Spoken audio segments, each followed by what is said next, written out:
അമേരിക്കയ്ക്ക് ശക്തമായ മറുപടി നൽകി പ്രധാനമന്ത്രി നരേന്ദ്രമോദി. കർഷക താൽപര്യത്തിനാണ് മുൻഗണന. രാജ്യത്തെ കർഷകരുടെ താൽപര്യം സംരക്ഷിക്കും. മത്സ്യത്തൊഴിലാളികളുടെയും ക്ഷീരകർഷകരുടെയും താൽപര്യങ്ങളിൽ വിട്ടുവീഴ്ചയില്ല. പ്രത്യാഘാതങ്ങൾ നേരിടാൻ ഭാരതം തയ്യാറെന്നും പ്രധാനമന്ത്രി പറഞ്ഞു. अपने किसानों का हित सर्वोच्च प्राथमिकता है।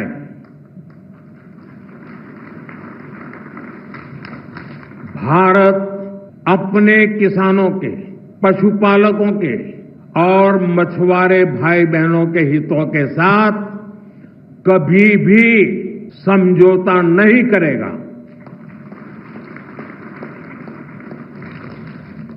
और मैं जानता हूं व्यक्तिगत रूप से मुझे बहुत बड़ी कीमत चुकानी पड़ेगी, लेकिन मैं इसके लिए तैयार हूं।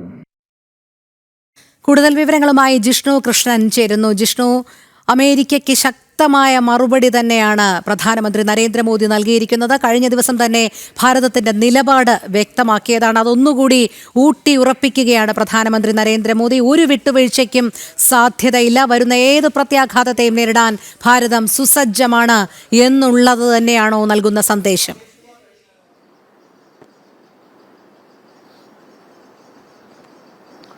രോഹിണി, അമേരിക്കയുടെ സമ്മർദ്ദത്തിന് വഴങ്ങാൻ ഉദ്ദേശമില്ലെന്നും ഏത് പ്രത്യാഘാതവും നേരിടാൻ തയ്യാറാണെന്നും രാജ്യത്തിന്റെ താൽപര്യങ്ങളിൽ വിട്ടുവീഴ്ചയില്ലെന്നുമുള്ള ശക്തമായിട്ടുള്ള പ്രഖ്യാപനമാണ് പ്രധാനമന്ത്രി നരേന്ദ്രമോദി നടത്തിയിട്ടുള്ളത്. അമേരിക്ക തീരുവ വർദ്ധിപ്പിച്ചുകൊണ്ട് ഭാരതത്തിനെതിരെയും വലിയ രീതിയിലുള്ള സമ്മർദ്ദ തന്ത്രം പയറ്റുമ്പോൾ ആ സമ്മർദ്ദ തന്ത്രത്തോട് അല്ലെങ്കിൽ ആ സമ്മർദ്ദ തന്ത്രത്തിന് അടിമപ്പെടാനോ അതിനോട് മറ്റു രീതിയിൽ പ്രതികരിച്ചുകൊണ്ട് പ്രശ്നം വഷളാക്കാനോ ഇല്ല. അതിന് ഭാരതത്തിന്റെ ഈ നിലപാടുകൾക്ക് കരുത്തു പകരുന്നത് അമേരിക്കയില്ലെങ്കിൽ മറ്റ് ലോകരാജ്യങ്ങളിലൂടെ ഭാരതത്തിന്റെ ആഭ്യന്തര ഉൽപ്പന്നങ്ങൾക്ക് വിപണി കണ്ടെത്താനാകുമെന്ന കൃത്യമായ ആത്മവിശ്വാസമാണ് പ്രധാനമന്ത്രി നരേന്ദ്രമോദിയുടെയും നമ്മുടെ രാജ്യത്തിന്റെയും ഈ പ്രതികരണങ്ങൾക്ക് കരുത്തു പകരുന്നത് എന്നതാണ് നമുക്ക് എടുത്തു പറയാൻ സാധിക്കുന്നത്. 50% തീരുവയാണ് ഇപ്പോൾ അമേരിക്ക ഇന്ത്യക്കെതിരെ ഏർപ്പെടുത്തിയിട്ടുള്ളത്. പക്ഷെ അതിനെതിരെയുള്ള ശക്തമായിട്ടുള്ള പ്രതികരണം കഴിഞ്ഞ ദിവസം തന്നെ വിദേശകാര്യ മന്ത്രാലയം നടത്തിയിരുന്നു. തീരുവ വർദ്ധിപ്പിക്കാനുള്ള അമേരിക്കൻ പ്രസിഡന്റ് ട്രംപിന്റെ അല്ലെങ്കിൽ അമേരിക്കയുടെ തീരുമാനം അന്യായമാണ്. ഭാരതം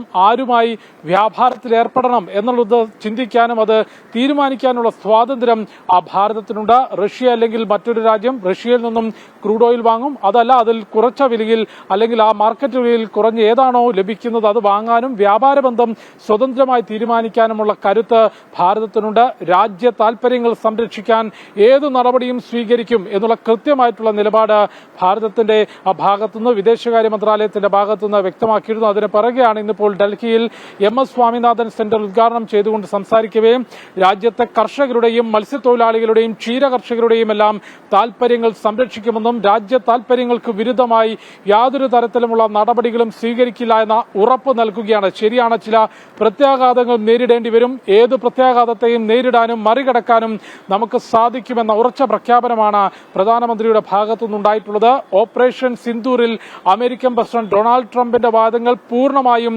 ഭാരതം തള്ളുകയും ഒപ്പം ഇത്തരം വ്യാപാര ബന്ധങ്ങൾ റഷ്യയുമായി അമേരിക്ക ഉപരോധം ഏർപ്പെടുത്തിയിട്ടുള്ള റഷ്യയുമായി വ്യാപാര ബന്ധത്തിൽ ഏർപ്പെടുകയും അതിനപ്പുറത്തേക്ക് ലോകരാജ്യങ്ങൾക്കിടയിൽ അമേരിക്കയേക്കാൾ മറ്റു രാജ്യങ്ങൾക്ക് സ്വീകാര്യമായ നിലയിലേക്ക് ഭാരതം വളരുകയും ചെയ്യുന്നതാണ് ഇത്തരത്തിൽ അമേരിക്കയുടെ ഈ പ്രതിരോധങ്ങൾക്കും സമ്മർദ്ദ തന്ത്രങ്ങൾക്കുമെല്ലാം കാരണമാകുന്നത് എന്നാണ് ദേശീയ തലത്തിൽ തന്നെ ഉണ്ടാകുന്ന വിലയിരുത്തൽ. എന്നാൽ അത്തരം സമ്മർദ്ദങ്ങൾക്ക് വഴങ്ങാതെ കരുത്തോടെ മുൻപോട്ട് പോകാനുള്ള ശേഷി അമേരിക്ക, ചൈന അച്ചുതണ്ടുകൾക്കപ്പുറത്തേക്ക് ഇന്ന് ലോകരാഷ്ട്രങ്ങളെ സ്വാധീനിക്കാനും അവർക്ക് സ്വീകാര്യമാകുന്ന നിലപാട് പറയാനും കരുത്തുള്ള സാമ്പത്തിക സൈനിക ശക്തിയായി ഭാരതം മാറിക്കൊണ്ടിരിക്കുകയാണ്. അതുകൊണ്ട് തന്നെയാണ് അല്ലെങ്കിൽ മുൻകാലങ്ങളിൽ അല്ലെങ്കിൽ ഒരു പതിറ്റാണ്ട് മുൻപാണെങ്കിൽ അമേരിക്ക ഇത്തരത്തിൽ കണ്ണുരുട്ടുമ്പോഴേക്ക് അതിന് വഴങ്ങിക്കൊടുക്കുന്ന സമീപനം മുൻപ് ഭാരതം സ്വീകരിച്ചിട്ടുണ്ട്.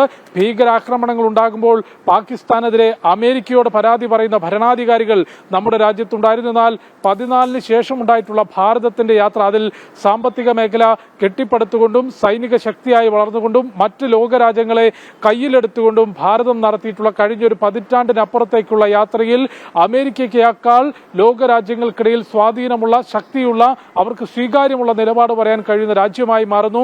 വ്യാപാര ബന്ധങ്ങളിൽ ഭാരതത്തിന്റെ സ്വാതന്ത്ര്യത്തിനനുസരിച്ച്, രാജ്യ താൽപര്യങ്ങൾക്കനുസരിച്ച് ആരുമായും വ്യാപാരം ചെയ്യുന്നതിനും ഒപ്പം കൃത്യമായിട്ടുള്ള നിലപാടുകൾ പറയുന്നതിനും ഇന്ന് ഭാരതത്തിന് സാധിക്കുന്നുണ്ട്. അത്തരമൊരു സാഹചര്യത്തിലാണ് ഭാരതത്തെ സമ്മർദ്ദത്തിലാക്കാൻ ഈ തീരുവ വർദ്ധിപ്പിച്ചുകൊണ്ടും ചില പ്രകോപനപരമായ പ്രസ്താവനകൾ നടത്തുകയും അമേരിക്കൻ പ്രസിഡന്റ് ഡൊണാൾഡ് ട്രംപ് ചെയ്യുന്നത്. അതിനോട് വളരെ കൃത്യമായിട്ടുള്ള മറുപടികൾ, അതായത് ഒരു പരിധി കടന്നുകൊണ്ട് ആ പ്രശ്നം കൂടുതൽ വഷളാക്കാനോ അല്ലെങ്കിൽ അമേരിക്ക പറയുന്നതിനോട് പൂർണ്ണമായും വഴങ്ങിക്കൊടുക്കാനോ ശ്രമിക്കാതെ കൃത്യമായിട്ടുള്ള രീതിയിൽ ഭാരതത്തിന് ആരുമായും വ്യാപാര ബന്ധം അല്ലെങ്കിൽ വ്യാപാരത്തിൽ ഏർപ്പെടാനുള്ള സ്വാതന്ത്ര്യമുണ്ട്.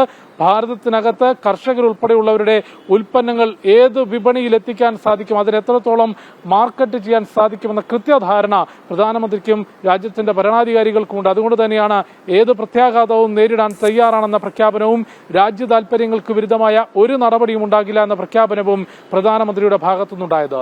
രോഹിണി. ശരി, ജിഷ്ണു കൃഷ്ണനാണ് വിവരങ്ങൾ നൽകിയത്.